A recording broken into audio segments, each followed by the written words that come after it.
The manager called Marcus Hale a thief before his daughter had even finished her toast. "Sir, remove the food from your bag." Marcus looked down. There was no food in his bag, only a clean shirt, Ellie's medicine, and the small wooden box his dead wife had made him promise never to lose. The breakfast room of the Ellison Grand Hotel glittered around them, white tablecloths, silver coffee pots, soft piano music, and guests pretending not to stare. Ellie stared for all of them. "My dad didn't steal," she said. Victor Sloan smiled with the patience of a man who had already decided she was lying. "Then he won't mind proving it." Marcus opened the bag himself. Poor fathers did not let hotel security touch their daughter's medicine. Victor took out the wooden box. Marcus's hand tightened. "That's my wife's." But Ellie had already lifted the lid.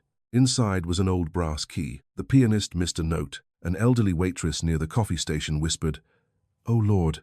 Victor's polished smile cracked. Ellie held the key up with both hands. "Mom said if anyone called Daddy a thief, I should show them this." Marcus turned to her. "What?" Ellie's voice dropped. "She said the real thief would try to take it." Victor stepped closer. "Give me that key." Marcus looked at him carefully. "Why are you scared of it?" Victor's eyes moved to the fireplace before he could stop them. Above it, the founder stared down from a carved wooden frame. The same symbol was stamped into the key. Ellie pointed at it. "Mom said the truth was hidden in this room." And Marcus finally understood. His wife had not left him a memory. She had left him the one thing the hotel was afraid to remember. Security came from both sides of the breakfast room. Not running, not shouting, just moving with the quiet confidence of men used to making problems disappear before other guests lost their appetite. Marcus put one arm in front of Ellie. The wooden box sat open on the table between them. The brass key lay in his daughter's palm, catching the chandelier light. "Mr. Hale," Victor said, his voice lower now, "this has become a misunderstanding. Let us step into my office and resolve it privately." Marcus looked at the guards, then at the guests pretending not to listen. "You called me a thief in public," Marcus said. "You can resolve it here." A few guests shifted in their chairs. Victor's jaw tightened, then relaxed. "Our responsibility is to protect hotel property. My wife's box is not hotel property. The key may be." Marcus heard the careful word, "may," the kind of word a man used when he wanted power without proof. Ellie moved closer to her father's leg. "Mom said not to let him take it." Victor glanced down at her. "Your mother is not here, sweetheart." Marcus's hand curled, but he kept it at his side. Leah had taught him that anger was expensive for men like him. Rich men could raise their voices and call it leadership. Poor men raised theirs and became threats. So Marcus lowered his voice instead. "Do not talk to my daughter about her mother." The old waitress finally stepped forward. "Mr. Sloan," she said. Victor did not look at her. "Return to your station, Mrs. Alvarez." Ellie looked up. "Mi mom knew an Alvarez." The waitress swallowed. "I knew your mother, baby." For a moment, all Marcus saw was a woman in her 60s, looking at Ellie as if Leah Hale had walked back into the room wearing an 8-year-old face. "You knew Leah?" Marcus asked. The waitress nodded once. "Not as Leah Hale," she said carefully. "Not here." Victor's head snapped toward her. That was his first real mistake. "What does that mean?" Marcus asked. Mrs. Alvarez looked at Victor, then at the portrait above the fireplace. The old staff had names the new files don't like to remember. Victor stepped between them. "This conversation is inappropriate. So was accusing me in front of my child." A man near the window muttered, "Let him speak." Victor turned a practiced smile on the room. "Ladies and gentlemen, we are handling an internal matter. Please enjoy your breakfast." No one returned to eating. Marcus picked up the wooden box. Inside, under the thin velvet lining, was the folded note Leah had left with the key. "Return the key where it belongs. Take Ellie to breakfast. Trust what she remembers." The note hurt because it was all she had left him. A key, a box, and a daughter still waiting for the story to finish. Marcus had come ready to be embarrassed by wealth, not to fight it. Leah had booked the cheapest room months before she died, hiding money in a flour tin. He almost cancelled. The mortgage was late, and Ellie's medicine had doubled. But Ellie found Leah's printed reservation and said, "Daddy, Mom wanted us to go." So they went. They arrived before sunrise in their best clothes, carrying one suitcase and grief too large for the lobby. The clerk barely looked up until the computer flashed red. Reservation, irregularity. Then came a smaller room, a different floor, no breakfast, and no mention of Leah's note, though Marcus had seen the confirmation himself. Now Victor stood 2 feet away, pretending the morning had gone wrong by accident. Mrs. Alvarez's voice trembled. "Mr. Hale, May I see the key? Marcus looked at Ellie. Ellie hesitated, then nodded. Mrs. Alvarez did not touch it. She bent close, studying the worn symbol stamped near the teeth. The first crest, she whispered, before they changed it after Mr. Ellison died. Victor reached for his phone. Security. Clear the room. Marcus moved first, not toward Victor, toward the fireplace. Gasps rose behind him, but he did not stop. Ellie stayed at his side, holding the key with both hands now. The founder's painted eyes looked down from the frame. Behind the lower right corner was a small brass plate. Marcus would have missed it. Ellie did not. There, she whispered. The plate held a lock. Old, narrow, almost hidden beneath the carved wood. Victor's voice cut through the room. Mr. Hale, step away from that portrait. Marcus turned. Why? No answer came fast enough. Ellie lifted the key. Her hand shook, but she did not lower it. Marcus covered her fingers with his own and guided the key toward the lock. The brass slid in. Then something inside the founder's frame gave a soft, clean click. The click did not open the portrait. It released the wall behind it. A thin seam appeared along the carved frame. So narrow Marcus might have thought it was a trick of the light if Ellie had not gasped first. The lower panel shifted forward less than an inch, carrying with it a breath of dust and old wood. Mrs. Alvarez crossed herself. Victor stepped in quickly. That is enough. Marcus kept his hand on Ellie's shoulder. Enough for what? For damaging hotel property. I turned a key. In a private fixture without authorization. The words sounded prepared, but Victor's hand was not. It hovered too close to the panel, fingers twitching as if he wanted to close it before anyone saw what waited inside. One of the security guards moved toward Marcus. Mrs. Alvarez raised her voice. Don't touch him. Everyone looked at her then. Not because she had shouted. She had not. It was the shock of hearing a woman who had spent years refilling coffee speak, like she owned a piece of the floor beneath them. Victor turned slowly. You are on duty. So was Leah, Mrs. Alvarez said. And you let them write whatever they wanted about her. The name landed differently this time. Marcus felt it move through the room, passing from one guest to another like a match touching dry paper. Victor's eyes hardened. My office. Now. A younger manager hurried over with an apologetic smile aimed at the guests, not at Marcus. Ladies and gentlemen, we are very sorry for the disturbance. Please allow our team to handle this matter. No one asked Marcus if he agreed. That was how power worked in buildings like this. It did not shove first. It surrounded. Marcus picked up the wooden box. Ellie kept the key. Mrs. Alvarez followed them before Victor could tell her not to.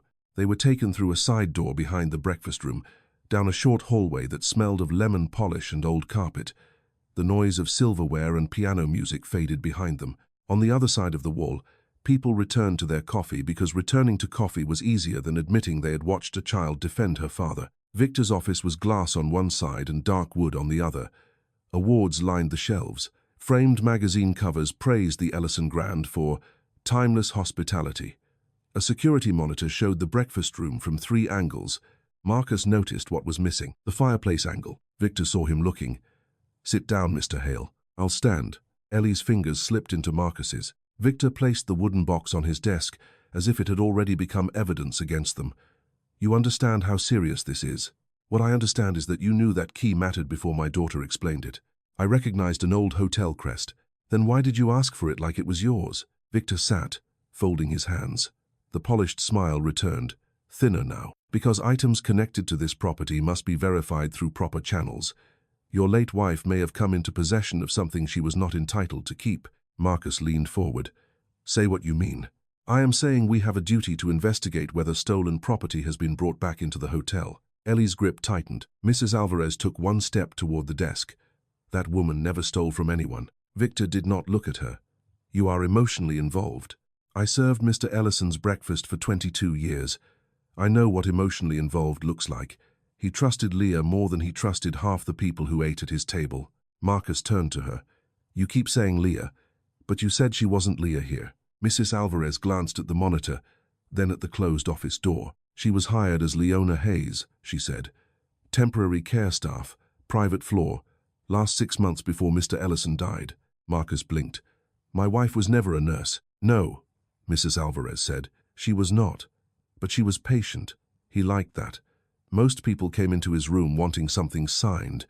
Leah came in asking if he wanted his eggs soft or hard. Victor tapped his finger once on the desk. This is speculation. It is memory. It is irrelevant. To you, maybe. Marcus tried to fit the words around the woman he had buried. Leah, who clipped coupons. Leah, who cleaned offices at night. Leah, who came home smelling of disinfectant and rain. Leah, who sometimes looked at the news when the Ellison Grand appeared on screen and turned it off too quickly. Why didn't she tell me? He asked. Mrs. Alvarez's face softened, because after Mr. Ellison died, they made her sign papers. I never saw them, but I saw her after. She was shaking so badly she could not button her coat. Victor stood. Mrs. Alvarez, leave this office. No. The single word seemed to surprise even her. Victor reached for the phone. Marcus said, call whoever you need. But before you do, open the panel. Victor's mouth tightened. There is no panel in this office. I didn't say in this office. For a moment, neither man moved. Then Victor said, the area behind the portrait is not accessible without maintenance approval. Then approve it. That is not how procedure works. No, Marcus said. Procedure is how you called my daughter's mother a thief without using her name. The phone rang before Victor could answer. He glanced at the screen, and Marcus caught the name, Grant Bellamy. Victor declined the call too quickly. Ellie saw it too. Who's Grant? No one you need to know, Victor said. Mrs. Alvarez let out a small, bitter laugh. Company lawyer. Victor's eyes cut toward her. Marcus looked back at the security monitor. The breakfast room camera shifted. A guard moved in front of the fireplace, blocking the portrait. You're covering it, Marcus said. It is being secured. It clicked open. It may have been loosened by age. Ellie lifted the brass key. Then why did Mom know where it was? Victor had no gentle answer for that, so he chose a cold one. Children repeat what adults tell them. My mom told the truth. Your mother may have misunderstood her place here. Marcus moved before he planned to. Not toward Victor, toward the desk. He put both hands flat on the polished wood and lowered his voice until every word had to be heard carefully. My wife worked 3 jobs while cancer ate through her bones. She made lunch from rice and whatever was left in the pan so our daughter could have medicine. If she kept that key, she kept it because somebody with money made telling the truth more dangerous than dying with it. Ellie looked at him then, startled not by anger, but by the sound of her mother being defended without shame. Victor's phone buzzed again. This time he answered. He turned slightly away, but the office was too small for secrets. Yes, he said quietly. The object is here. A pause. No, not yet. Another pause. His eyes moved to Ellie. The child appears to have been coached. Marcus's blood went hot. Mrs. Alvarez reached for the phone on Victor's desk and pressed the speaker button before he could stop her. A man's voice filled the office. Do not let them near the frame again. If the compartment opens in front of guests, we lose control of the narrative. Victor slammed the call dead. Nobody spoke for 2 seconds. Then Ellie whispered, there is a compartment. Marcus looked at Victor. This time he did not ask why the man was scared. He already knew. Victor had not been protecting hotel property. He had been protecting a story. Victor tried to recover first. He straightened his tie, picked up the phone he had just killed, and looked at Mrs. Alvarez as if she had spilled coffee on a guest instead of opening a crack in 12 years of silence. You are suspended pending review, he said. Mrs. Alvarez's mouth tightened. Ellie stepped in front of her before Marcus could stop her. You can't punish her for hearing your phone. Victor looked down at the child. This is not a schoolyard, Miss Hale. No, Marcus said. It is a hotel. That means you have cameras, records, supervisors, insurance people, and somebody above you who should know you just lied about a wall. Victor's eyes flicked to the security guard near the door. Mr. Hale, he said, you and your daughter are being escorted to a private waiting room until ownership can be notified. Ownership? The Ellison family does not involve itself in every disturbance. Then why are you calling lawyers before you call them? Grant Bellamy's name still sat in the air. Victor did not answer. He gestured to the guard. The private waiting room turned out to be a narrow service lounge 2 doors down from the staff lockers. It had a vending machine, a table bolted to the floor, and a framed poster reminding employees that hospitality began with compliance. Marcus almost laughed at that, but Ellie's hand was cold in his. Victor took the wooden box again. Marcus caught his wrist. Leave it. It contains potentially disputed property. It contains my wife's things. Grant Bellamy arrived before Victor could push harder. He was tall, silver-haired, and calm in a way that felt rehearsed. His suit did not wrinkle when he sat. His briefcase clicked open with the softness of a trap. Mr. Hale, Grant said, I am counsel for the hotel. No one wants this morning to become more upsetting for your daughter than it already is. Marcus glanced at Ellie. Then stop making her mother sound like a criminal. Grant folded his hands. I do not know your late wife. Mrs. Alvarez spoke from the corner. You knew her file. Grant looked straight at her. You should not be here. I have been saying that about men like you for years. Marcus might have smiled if his chest had not hurt. Grant turned back to him. The simplest path is this. You allow us to inventory the box, verify whether the key belongs to the property, and release you from any further involvement if there is no criminal concern. If there is, then we follow procedure. Marcus heard the word again. Procedure. The soft cloth they wrapped around threats. Ellie climbed onto the chair beside him and pulled the box closer before anyone could stop her. Mom said grown-ups would ask to inventory it. All three adults looked at her. Marcus lowered himself beside her. What else did Mom say? Ellie pressed her lips together. She did that when she was trying to remember without crying. She said if people in suits used calm voices, I should check the bottom. Grant's expression barely changed, but Marcus saw his thumb stop moving along the edge of his briefcase. Victor reached for the box. That is enough. Marcus shifted it out of his reach. No. Ellie turned the box over. The underside looked plain at first. Dark wood, 4 small brass feet, a scratch near one corner where Leah had once dropped it during a coughing fit and then laughed because Marcus had panicked more than she had. Ellie touched the scratch. Mom said broken corners remember better. She pressed. A thin strip of wood lifted. Mrs. Alvarez covered her mouth. Inside the hidden space was not money, not a will, not a confession. It was a folded employee badge, yellowed at the edges. Leona Hayes, private service staff. Ellison Grant. The photo was Leah, younger, thinner, hair pulled back, eyes tired but steady. Marcus stared until the letters blurred. Grant reached for the badge. Marcus slapped his hand away before he thought. The guard moved. Don't, Victor warned Marcus. Marcus did not look at him.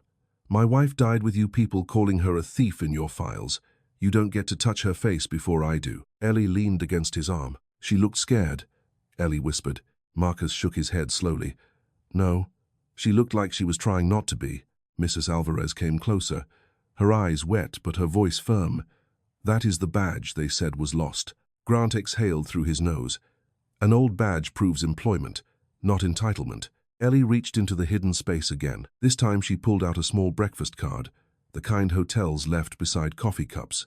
It had the old crest at the top and a list of menu items printed in faded ink. Soft eggs, oatmeal, grapefruit, black coffee.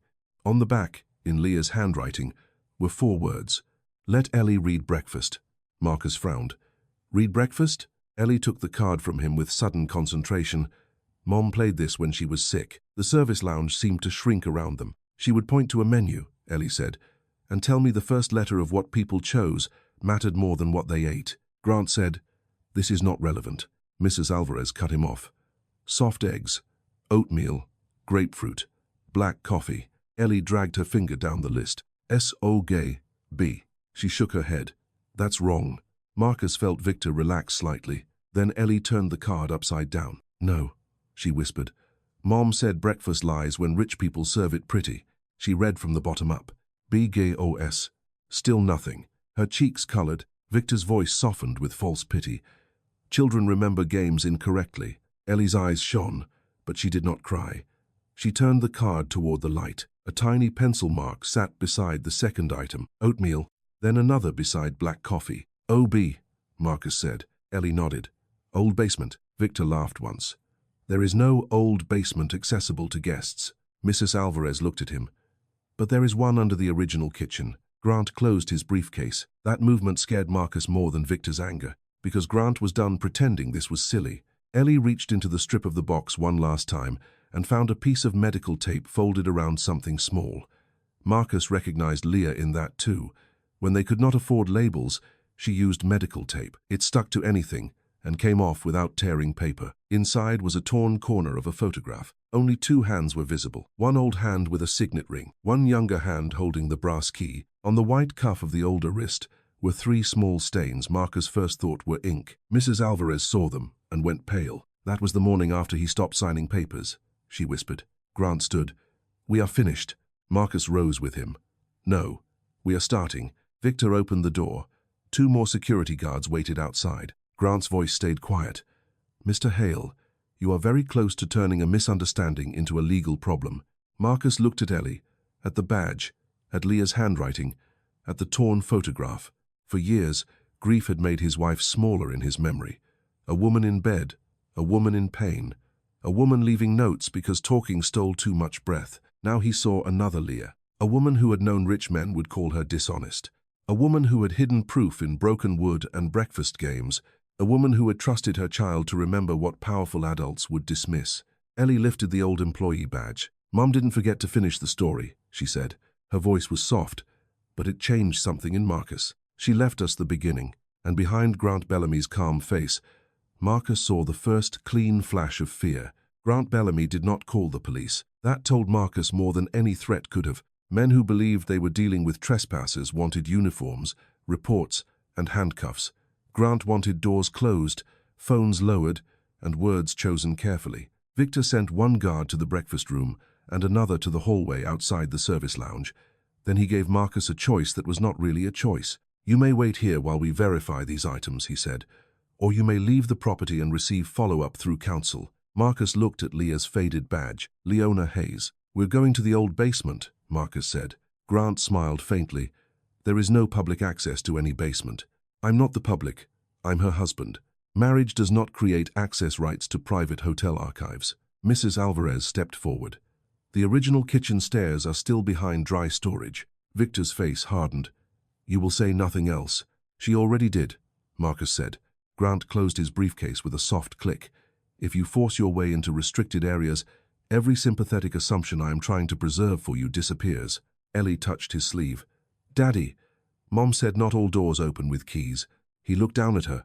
"She said some open when people remember being brave." Mrs. Alvarez looked away quickly, but Marcus saw shame move across her face. The first attempt failed. Victor escorted them himself, with Grant beside him and the guards close enough to make every step feel borrowed.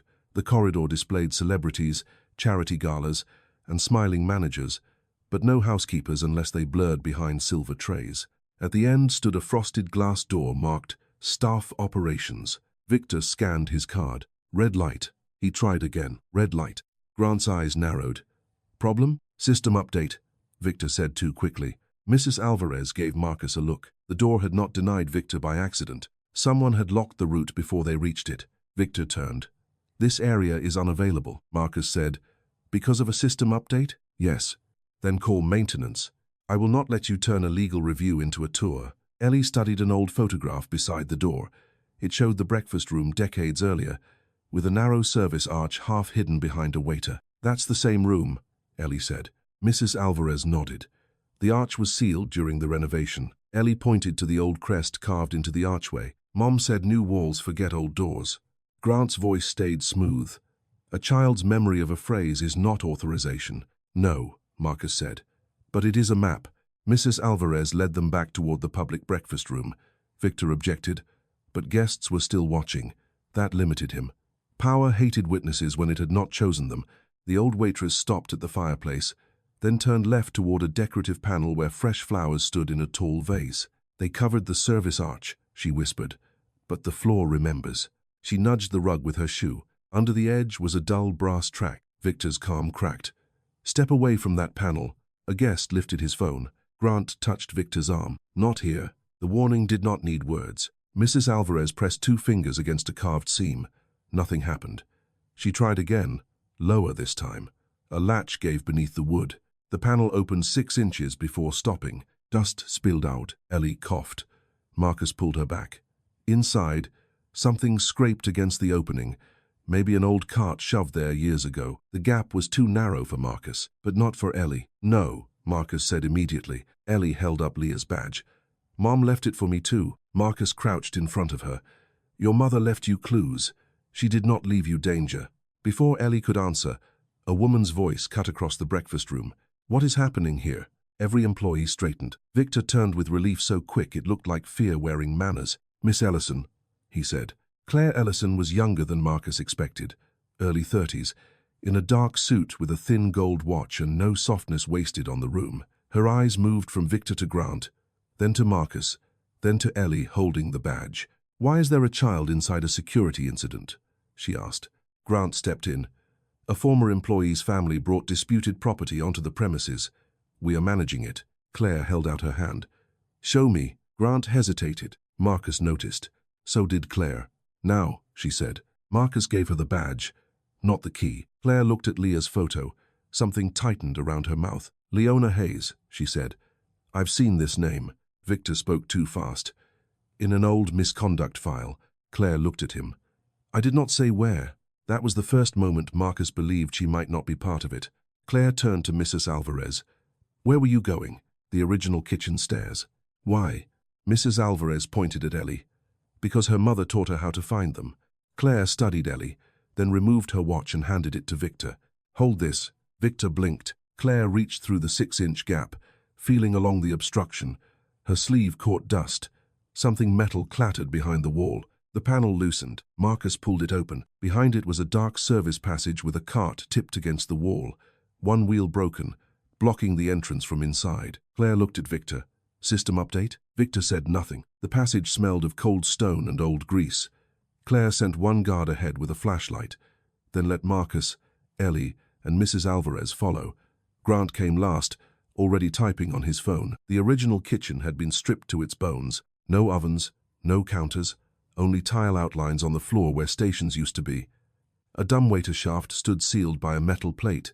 Near it, a narrow stairwell dropped into darkness. On the wall above the stairs, someone had scratched 3 letters into the paint. O-B-S, Ellie whispered. Old basement stairs. Mrs. Alvarez's breath shook. Leah was smarter than all of us. They descended slowly. At the bottom was an archive room that should not have existed in a hotel that claimed all old records had been digitized. Metal shelves lined the walls. Boxes sagged under labels written in different decades.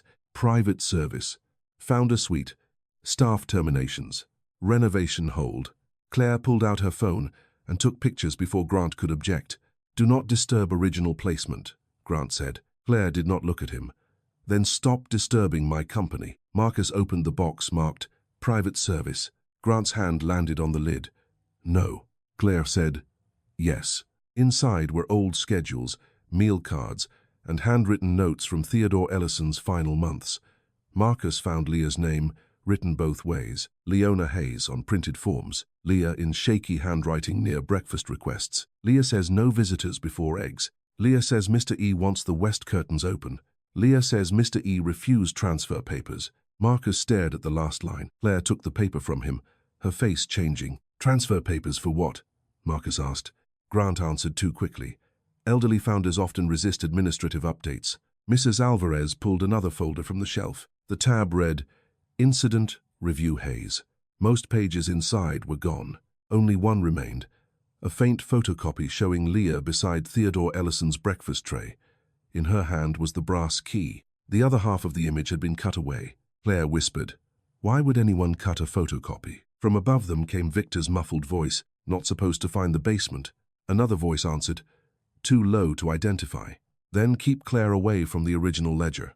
Marcus looked at Claire. Claire looked at the shelves. Now the owner of the Ellison Grand looked less like someone in charge and more like someone discovering she had inherited a locked room and called it history. Ellie pointed to the highest shelf. What's an original ledger? No one answered, because on the top shelf, under a layer of dust, sat a black book with the old crest burned into its cover. Across the spine, in fading gold letters, were 4 words. Theodore Ellison Personal Breakfast Ledger.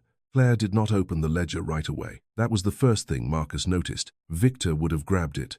Grant would have sealed it. Mrs. Alvarez would have touched it like a prayer. Claire Ellison stood beneath the low basement ceiling, looking at the black book as if it might accuse her before she read a word. Photograph the shelf first, she said. Grant's mouth tightened. Claire, do not call me Claire while you are advising people to hide company records from me. The guard with the flashlight shifted. Marcus saw how power changed shape depending on who held it. 5 minutes earlier, the guards had been there to keep him contained. Now they were waiting to see which rich person to obey. Claire took pictures of the shelf, the box labels, the broken cart, the sealed dumbwaiter, and the ledger before she lifted it down. Dust clung to her fingers. Mr. Hale, she said, I need you to understand something before this goes further. Marcus looked at her. You believe me now? I believe there are records here I was not told about. That is not the same as believing every conclusion you want to draw from them. Ellie frowned. My mom didn't lie. I did not say she did. But you still don't believe her. Claire looked at the child. I have learned that people can tell the truth and still leave me with facts I have to prove. It was not warm, but it was honest. Marcus could work with honest. Claire opened the ledger on a metal prep table left from the old kitchen. The pages were thick, yellowed, and written in 2 hands. The early entries were neat: breakfast orders, guest names, dietary notes, private meetings. Later, the writing became shaky, sometimes corrected by darker ink. Theodore Ellison's final months lived in breakfast. Soft eggs, no salt. Tea refused. Window open before tray. No lawyers before coffee. Mrs. Alvarez smiled sadly. That sounds like him. Claire turned another page. A note sat in the margin beside a date from 12 years earlier. Leah says the old man asked for the brass key again. Marcus leaned over the page. The name Leah looked different from everything around it. Softer, personal, not typed, not filed. Remembered. Grant stepped closer. A handwritten notation is not evidence of ownership. Claire did not look up. No one asked you yet. Grant's face stayed calm, but his neck colored. Victor stood near the stairs, phone in hand, unable to decide whether to pretend cooperation or prevent movement. Miss Ellison, this book should be reviewed off-site by Archival Council. Eventually, Claire said. Immediately. She looked at him. Why? Victor's answer came smoothly. Chain of custody. Then we establish it. Claire took a video of herself closing the ledger, stating the time, date, location, and names of everyone present. She made the guard repeat his name. She made Mrs. Alvarez do the same. Then she turned the camera toward Marcus. Marcus Hale, he said. Ellie lifted her chin. Ellie Hale. Claire lowered the phone slightly. You do not have to be in this. Yes, I do, Ellie said.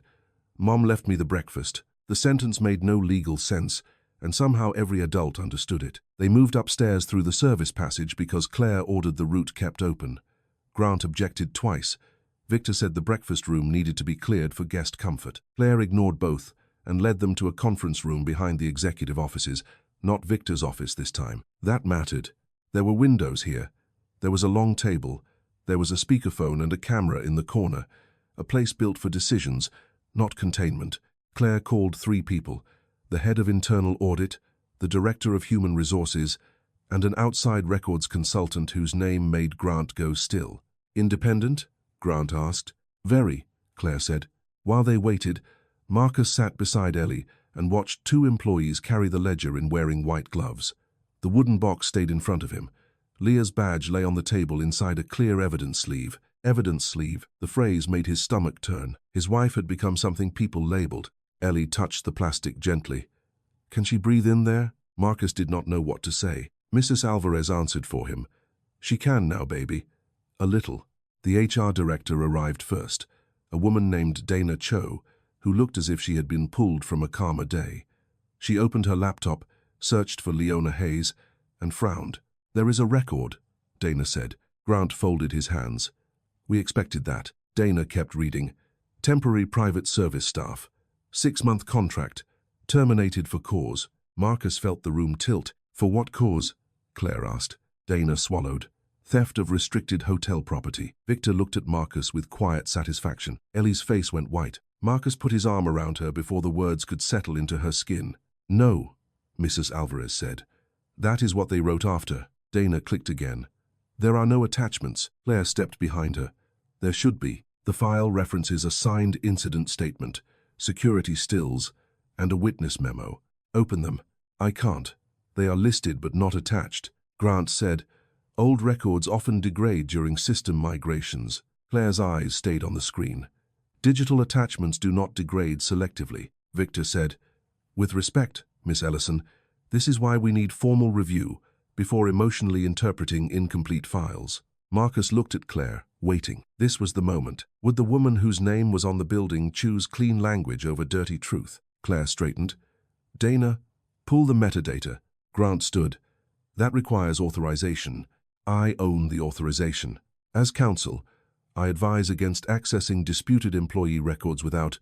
Noted, Claire said. Dana typed. The screen filled with dates and user IDs Marcus did not understand. Claire did. Her expression changed a fraction. The termination note was edited 8 years after Leona Hayes left the hotel, she said. Victor's face did not move. Grant's did, only a flicker. But Marcus saw it. Claire continued. The original file was created 12 years ago. The theft language was added later. Mrs. Alvarez gripped the back of a chair. Ellie whispered, "So Mom wasn't fired for stealing?" Claire did not soften the answer.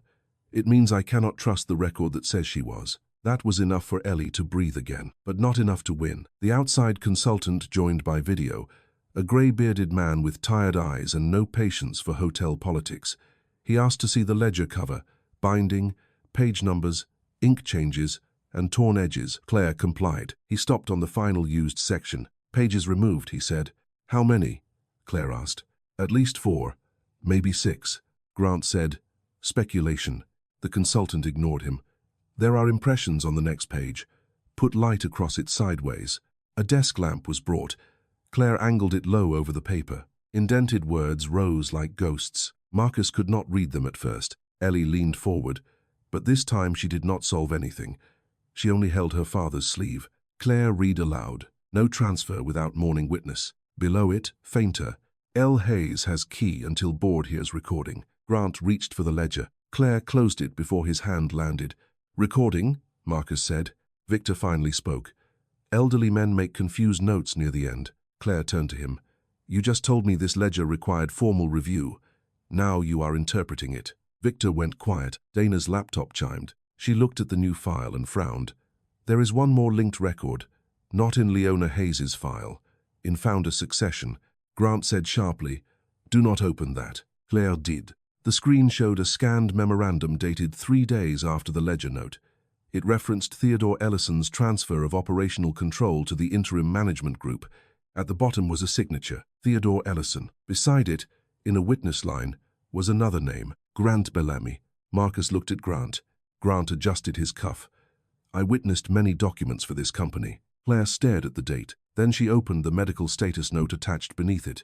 Her voice changed when she read the first line. "On the date of this memorandum, Theodore Ellison was listed as unable to independently review or execute legal documents." No one moved toward the ledger now. No one needed to. The room had found a new lock, and Grant Bellamy's name was already inside it. For one dangerous minute, Marcus believed the worst part was over. Claire Ellison had the ledger sealed in a clear archival sleeve. Dana Cho had copied the metadata from Leona Hayes's file. The outside consultant had recorded the torn pages and pressure marks. Even the guard who had blocked Marcus at breakfast now stood at the conference room door looking less certain of who the problem was. Claire made 3 calls. "Preserve every camera angle from this morning," she said. "Breakfast room, service corridor, executive hallway, basement passage. Nobody edits, exports, or deletes anything without my written approval." Victor's face tightened at the word nobody. Grant sat very still. Ellie leaned against Marcus, both hands around a paper cup of water. She had stopped shaking. That alone felt like a victory. Claire ended the call. "I am placing Mr. Sloan on administrative leave pending review." Victor lifted his head. "You cannot be serious. There is enough obstruction to remove you from access." Grant stood. "Claire, removing the general manager in front of a claimant creates the appearance that the hotel is reacting emotionally. Then I will remove him in front of counsel." A small hope moved through Marcus's chest. Power was finally not asking him to step aside. Victor looked at the guard. "Do not take instruction from her until legal confirms." "She is the owner's representative," the guard said quietly. The words hit Victor like a slap he could not return. Claire reached for the ledger. "We are going to secure the original breakfast room compartment, pull the missing pages if they are still there, and locate the recording referenced in the margin." Grant's voice cooled.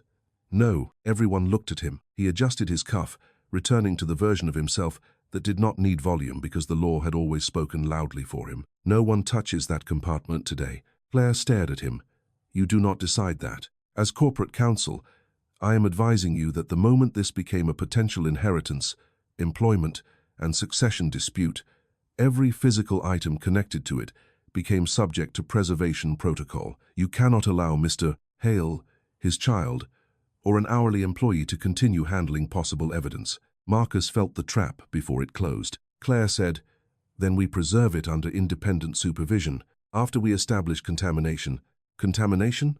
Marcus asked. Grant looked at him. "You opened the portrait without authorization. You brought an undocumented key into the hotel. You handled an employee badge, a hidden compartment, and a ledger connected to corporate succession. You struck my hand when I reached for disputed property. You reached for my wife's face. I reached for evidence. You reached because you were scared.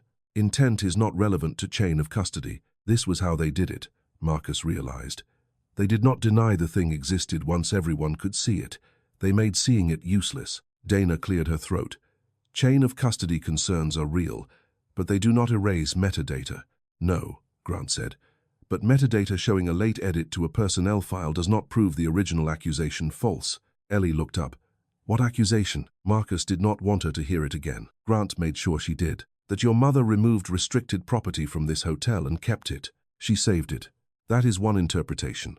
Claire said, Grant, but he was already opening a folder on his tablet. I had hoped we would not need this in front of the child, he said, which meant he had intended exactly that. A scanned statement appeared. I, Leona Hayes, acknowledge taking a restricted key from the Ellison Grand without authorization.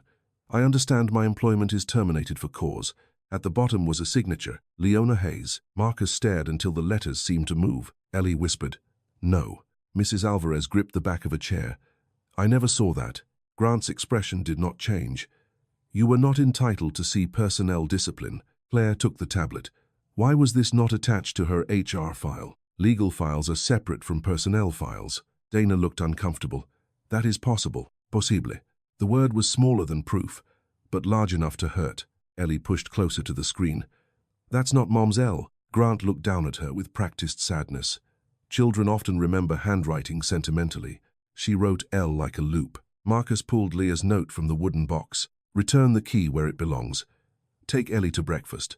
Trust what she remembers. He placed it beside the tablet. The L in Leah curled back into itself like a ribbon. The L in Leona on Grant's document was sharp, narrow, and plain. Dana said, That difference alone would not invalidate a signature. Grant smiled faintly. Exactly. Claire took a photo anyway. Grant's smile thinned. Victor found his voice. This is why this should have been handled privately. A grieving family, an impressionable child, an elderly waitress carrying old guilt. This is how misunderstandings become accusations. Mrs. Alvarez flinched. Claire said, Victor, you are on leave. Leave the room. Victor did not move. Grant tapped the tablet again. Before he does, there is another matter. A security incident form appeared. Subject, Marcus Hale. Aggressive conduct. Unauthorized access. Possible use of minor to facilitate entry into restricted areas. Marcus read the words twice before they made sense. Use of minor. He looked at Ellie. You wrote that about my daughter, Marcus asked. Victor's voice was quiet. I documented behavior that put a child at risk. You cornered us. You brought her into this. The blow landed where Victor aimed it. Marcus had wondered the same thing since the portrait clicked open. Had he protected Ellie by staying, or dragged her deeper because grief wanted answers? Ellie stood on the chair. I brought Daddy, she said. Marcus turned. Ellie, no. Her voice shook, but she kept going. Mom gave the box to me too. She said grown-ups would make Daddy feel tired. She said I had to remember when he couldn't. Claire's face changed. Grant's did not. Again, he said. Coaching. That word did something to Marcus. He had taken thief, trespasser, claimant, aggressive. He had swallowed them because men like him learned early that every reaction became proof. But coaching his child to lie about her dead mother. No, he said. It came out too low. Claire looked at him. Mr. Hale. No, he repeated. Softer this time. You don't get to make her memory dirty because your files are. Grant closed the tablet. Then produce the recording. Marcus had no answer. The ledger had mentioned one. Leah's clues had led to key, badge, basement, ledger, note, but not a recording. Grant knew it. Without the recording, the morning remained balanced on old paper and a child's memory. Strong enough to wound, not strong enough to finish. Claire looked toward the door.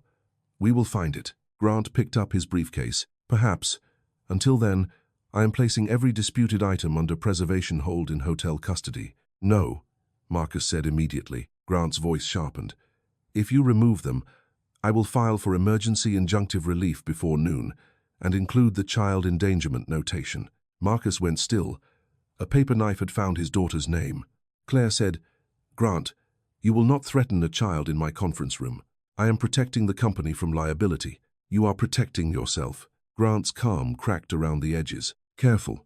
Before anyone could answer, Dana's laptop chimed. "Security just uploaded the incident package," she said. Claire opened the file. The video began in the breakfast room. The silent footage showed Marcus over the bag, Ellie holding the key, his hand knocking Grant's away, and staff stepping back. Victor's phone buzzed. He looked at the message and smiled without needing to hide it. Marcus knew before Claire said a word. The story had left the hotel, and outside these walls, nobody would see Leah's badge first. They would see a black father with his hand raised in a room full of frightened staff. By noon, Marcus Hale had become a headline without ever leaving the hotel. The first clip appeared on a local gossip page. Father causes scene at luxury hotel breakfast while child watches. Its silence made it worse. Without Victor's accusation, Grant's threat, or Ellie's explanation, Marcus looked aggressive, and Ellie looked dragged into something she did not understand. By the time Claire ordered the post removed, copies had already spread. Marcus's phone would not stop shaking. His supervisor paused his delivery routes. Ellie's school asked questions, and a stranger texted, "Using your kid for a payout is low." Marcus turned the phone face down. Ellie saw enough. "Are they mad at me?" she asked. "No." "At you?" He could not lie fast enough. Mrs. Alvarez sat across from them, her apron folded on her lap. Claire had moved Victor to another office, posted security at records, and called the Ellison board. It sounded like control, but felt like a dam cracking behind clean walls. Grant had left the room but not the building, moving where paper could do damage before people saw the blade. Claire entered with 2 phones and a laptop. "Mr. Hale," she said, "I need you to avoid responding publicly." Marcus laughed once, without humor. "I don't have a public." "You do now." Ellie lowered her eyes. Claire noticed. "This is not your fault." Ellie did not answer. Marcus stood. "We're leaving." Claire stopped beside the table. "If you leave now, Grant will use that. He is already using everything. He will say you refused to cooperate once the records became formal." Marcus pointed toward the hallway. "And if I stay, he keeps adding words to my daughter's name. Coached, endangered, used. How long before someone decides I'm not safe for her?" Claire did not answer quickly. That scared him. Mrs. Alvarez whispered, "Marcus." He shook his head. "Leah wanted the truth found. She did not ask me to sacrifice our child to get it." Ellie slid off her chair and grabbed the wooden box. "Mom asked me too." "You are 8. I know. That means I carry it now." Her face crumpled, but she fought it. "You always carry everything until you get tired." The words hit harder than the headline. Marcus knelt in front of her. "Mom said you would," Ellie whispered. "She said when people made you feel small, you would try to leave before they could make me small too." Marcus could not speak.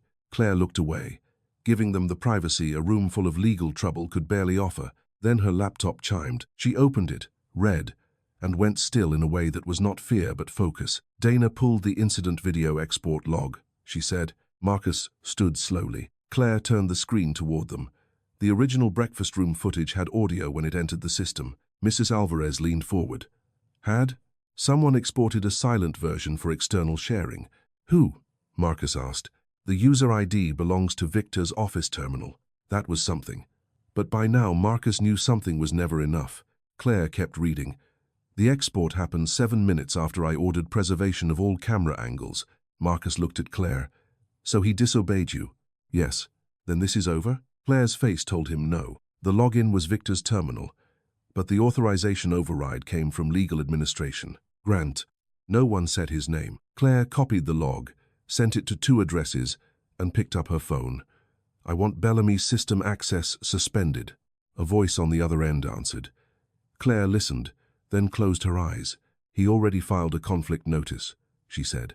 "He says because succession records may implicate Ellison family interests, I cannot suspend council access without board approval." Marcus stared at her. "So even you can't move inside your own hotel?" Claire's answer was quiet.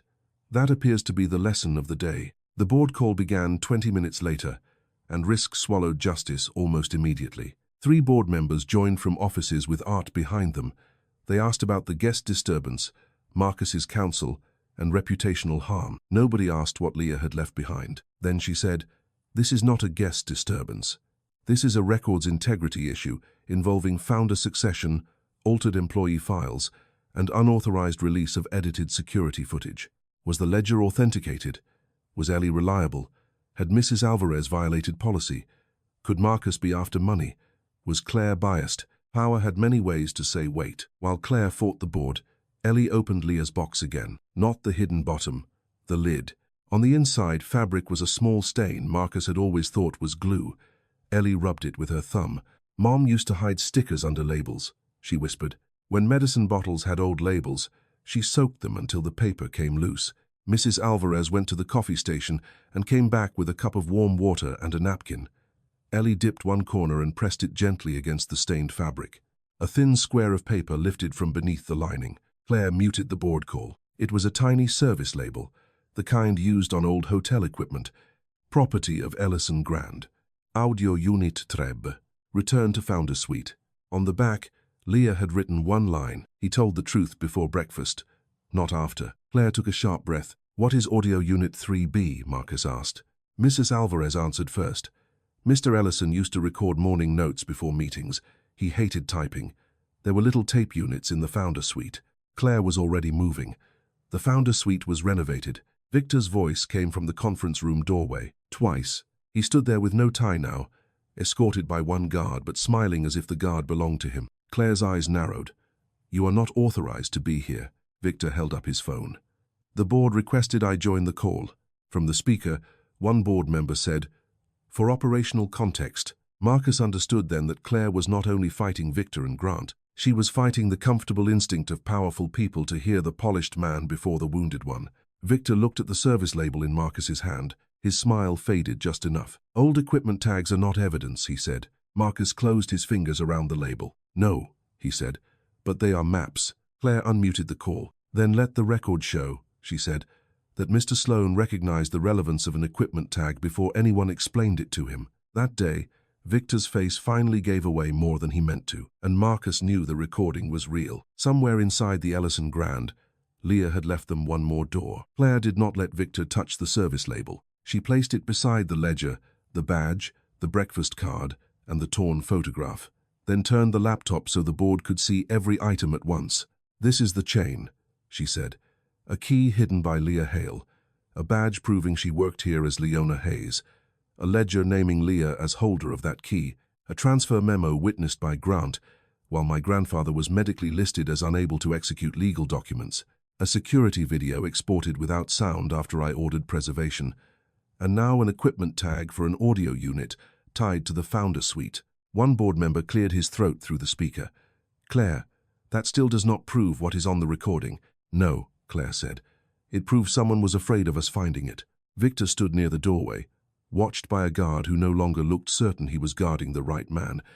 Grant Bellamy sat with his briefcase on his knees. His calm had become smaller. Claire looked at him. "Where is Audio Unit 3B?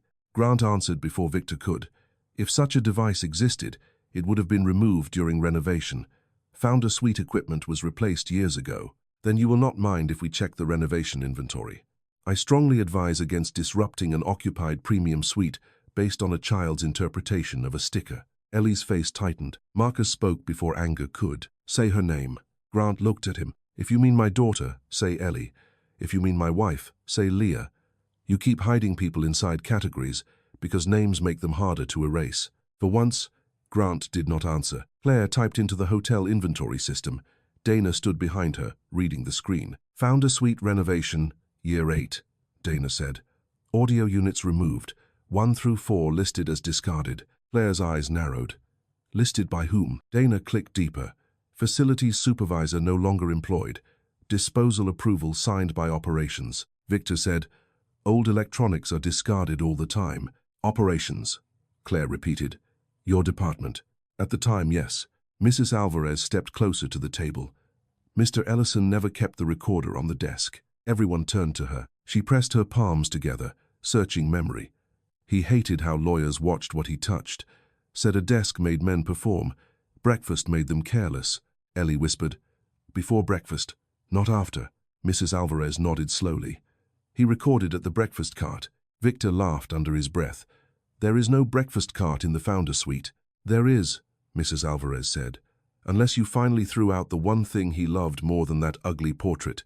Claire's phone was already at her ear. "Housekeeping storage. Original Founder breakfast cart. Is it still on property?" Victor took one step forward. "This is absurd." The guard blocked him. That was new. Claire listened, then looked at Marcus. "Basement banquet storage. wrapped for heritage display. Grant stood. I am instructing all hotel personnel not to retrieve anything until court supervision is arranged. Claire's voice cut clean. You do not instruct my personnel anymore. A board member said, Claire, counsel has a point about admissibility. Then listen as witnesses, Claire said. Not judges. The cart arrived 20 minutes later, pushed by 2 maintenance workers who looked terrified to be touching history. It was narrow, dark wood, with brass handles tarnished green at the edges. A hotel tag hung from one wheel. Heritage item, do not discard. Mrs. Alvarez touched the side rail. He ate grapefruit from this cart every morning for 34 years. Marcus did not care about the grapefruit. He cared that Victor was staring at the lower shelf. Ellie saw it too. Daddy, she whispered. He looked low. Marcus crouched. Under the bottom shelf, behind a strip of cracked leather, was a small metal latch, not hidden well enough for a machine, hidden well enough for people who never bent down to serve breakfast. Claire filmed as Marcus pulled the latch. A narrow drawer slid out. Inside was an old microcassette recorder wrapped in a linen napkin with the original crest. A label on the side read, Audio Unit Treb. Grant closed his eyes. Only for a second. Claire saw it. Do we have a way to play it? Mrs. Alvarez said, Maintenance kept old equipment for tours. Victor's voice returned, sharp. You cannot play an unauthenticated tape in front of the board. Claire looked at him. Then leave. He did not. The technician arrived with a small adapter and shaking hands. Claire made him state his name for the recording. She made Dana film the unwrapping. She made Marcus and Ellie stand beside her, not behind her. That mattered to Marcus more than he expected. The tape clicked into place. Static came first, then a cough, then an old man's voice, thin but clear enough to make Mrs. Alvarez cover her mouth. This is Theodore Ellison. Morning tray. Private note. Leah says I must speak before the coffee gets cold. The board call made a faint digital hiss. Theodore continued. If this is heard, it means I was right to trust breakfast more than boardrooms. Grant has brought transfer papers twice. Victor says the family needs order. I say men who demand order before witnesses arrive are usually cleaning something dirty. Victor said, Stop this. Claire did not move. The tape crackled. I have not authorized transfer of operating control. I have asked Leah Hayes, known to her family as Leah Hale, to hold the brass key until Claire is old enough to ask better questions than her father asked. Claire's face lost color. Marcus gripped the table. The voice weakened, but did not disappear. If they call her a thief, ask what she stole that frightened them. If they say I was confused, ask why they needed my signature after declaring me incapable. If they silence the breakfast room, ask Mrs. Alvarez what she saw. Mrs. Alvarez began to cry without making a sound. The tape scraped, warbled, then caught one final sentence. Leah, if they hurt you for this, I am sorry. You are not staff today. You are my witness. The recorder clicked off. For a moment, no one tried to fill the air. Then Grant Bellamy stood. This recording, even if genuine, is not a formal legal instrument. Claire turned toward him with a calm Marcus had not seen before. No, it is a witness statement from my grandfather naming your motive, your timing, my employee, and the transfer papers you witnessed. Grant looked at the board camera. I advise executive session immediately. Victor moved toward the door. The guard stopped him. Claire picked up the brass key and placed it beside the recorder. Mr. Sloan, she said, you knew about the compartment. You knew about the cart. You exported silent footage. And you tried to make a dead woman's daughter look coached because the truth came in a child's voice instead of yours. Victor's face hardened. You are turning family grief into corporate suicide. Marcus stepped forward. No. You turned my wife's courage into a misconduct file. Ellie picked up Leah's badge from the evidence sleeve and held it against her chest. She wasn't a thief, she said. No lawyer answered. No manager corrected her. At last, the richest room in the hotel belonged to the child everyone had tried not to believe. Claire did not let the board move into private session. No, she said into the speakerphone. This stays on the emergency record. Grant Bellamy turned sharply. That is reckless. So was witnessing a transfer document for a man your own attached note said could not legally review it. A board member tried to interrupt. Claire, we should slow down until... We slowed down for 12 years, Claire said. She placed Leah's badge beside the recorder and turned the camera toward it. For the record, she said, Leah Hale, employed here under the name Leona Hayes, was identified by Theodore Ellison as his witness. The misconduct file accusing her of theft contains later edits and missing attachments. Until an external investigation is complete, this company will no longer describe her as terminated for stealing. Mrs. Alvarez pressed both hands to her mouth. Marcus felt Ellie lean into him. Victor said, "You are making promises you cannot legally keep." Claire looked at him then. "No, I am correcting the language we control, while lawyers determine the damage you caused." She turned to the guard. "Mr. Sloan is removed from operational access effective now. Badge, phone, office keys." Victor's face flushed. "After everything I gave this hotel?" Claire's answer was quiet enough to hurt. "You gave it fear and called it standards." The guard collected Victor's badge. Grant picked up his briefcase. "I remain counsel until formally removed." Claire nodded to Dana. Dana read from her laptop. "Board chair has approved temporary suspension of legal administration access pending external review. Mr. Bellamy's credentials are locked." Grant's hand stopped on the briefcase handle. For once, he looked older. Claire faced Marcus and Ellie before she faced the board again. "Mr. Hale, Ellie, Mrs. Alvarez, this hotel accused your family in public and protected its own comfort longer than it protected the truth. That happened under my family's name.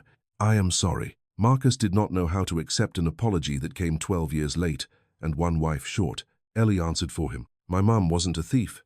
Claire's eyes moved to Leah's badge. "No," she said. "She was a witness." 3 weeks later, the Ellison Grand changed the plaque outside the original breakfast room. It did not mention scandal. It did not mention lawsuits, suspended executives, or the board's emergency vote to hire outside counsel. Those things belonged to lawyers and rooms where people spoke in careful sentences. The plaque was smaller than Marcus expected.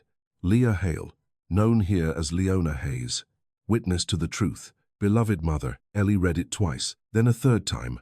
Slower. "She got both names," she said. Marcus nodded. His throat would not open. Claire stood a few steps behind them, not too close. She had learned that apology could become another kind of pressure if it demanded forgiveness on a schedule. Victor Sloan was gone from the hotel.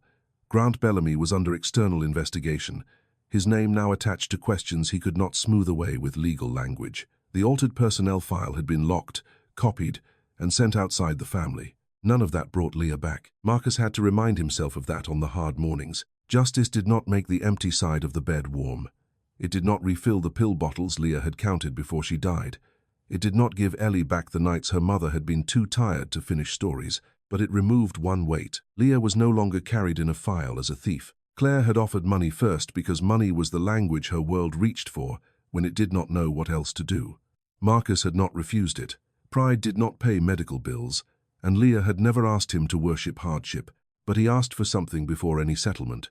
Her record, her name, every employee database, every archived file, every misconduct summary, corrected. Claire did it herself. Not delegated, not announced by press release. She sat in the records office with Dana Cho and Mrs. Alvarez until Leona Hayes no longer ended with theft. She ended with witness. A week after that, Marcus returned to the hotel with Ellie for breakfast. He almost cancelled twice. The first time because the shirt he planned to wear still had a faded stain near the cuff. The second because Ellie put the brass key in her sweater pocket and he suddenly could not breathe. "You don't have to bring it," he said. Ellie looked at him, like he had misunderstood the whole story. "Yes, I do." So they went. No piano played that morning. Claire had stopped the hotel from arranging anything that felt like a performance. No cameras, no speech, no board members pretending they had always cared. Just a corner table near the window. Mrs. Alvarez brought toast, eggs, and a small bowl of strawberries, then stood there holding the coffee pot as if she had forgotten what to do next. Ellie pushed out the empty chair beside her. "For Mom," she said. Marcus expected the chair to break him. It did not. It hurt, but it held. Claire came by only once. She did not sit until Marcus nodded that she could. She told him the old breakfast ledger would be preserved with Leah's badge and Theodore's recording in the company archive. "Employees will be allowed to read it," she said. "Not just executives." Marcus looked at the tablecloth. "Good," he said. "But don't make her a symbol before you remember she was a person." Claire accepted that like she deserved the sting. "I won't." Ellie took the brass key from her pocket and placed it beside her plate. For a moment, Marcus saw Leah's hand instead. Thin fingers, warm palm, that little smile she gave when she knew more than she was saying. Ellie touched the key. "Do we give it back now?" Marcus looked toward the founder's portrait. The frame had been repaired but not sealed. The hidden compartment remained visible behind protective glass, with a small note explaining that truth had once depended on a woman no one powerful wanted to hear. "No," Marcus said gently. "Not yet." Ellie nodded, relieved. Outside the window, guests came and went beneath the gold awning. Some stared at Marcus. Some recognized him from the corrected video, with sound restored and an apology attached. Marcus let them look. He cut Ellie's toast in half the way Leah used to. Ellie picked up one piece, then paused. "Daddy? Yeah?